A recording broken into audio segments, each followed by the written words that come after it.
అది మీరు ఎన్ని పదార్థాలతో అభిషేకం చేశారన్న దానికన్నా కోరిక ఎందుకు తీరుతుందో తెలుసా? మీరు ధ్యానం ఎలా చేస్తున్నారన్న దాన్ని బట్టి తీరుతుంది. ఈ మాట నా సొంతంగా చెప్తున్నానని మీరు అనుకుంటున్నారేమో. నా ప్రాణం పోయినా నా సొంత అభిప్రాయాలు నేను ప్రార్థన చేశాక చెప్పను. ఎందుకంటే శాస్త్రంలో ఏం చెప్పారో అది చెప్తాను. అది చెప్పడానికే జీవితం చాలదు, ఇక కొత్త విషయాలు ఎందుకు.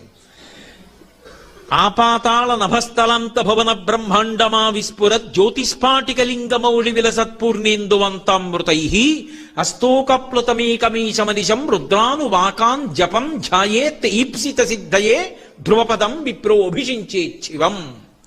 ధ్యాయేత్ ఈప్సిత సిద్ధయే వేదం చెప్పింది. ఇలా ముందు ధ్యానం చేయి, నీ కోరిక తీరుతుంది.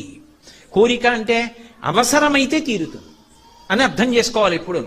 తెగని నేను అమెరికా అధ్యక్షుడిని అవ్వాలని కోరి అభిషేకం చేశానంటే అవలేదనకూడదు. ఆ కోరిక తీరితే నాకు అభ్యంతరం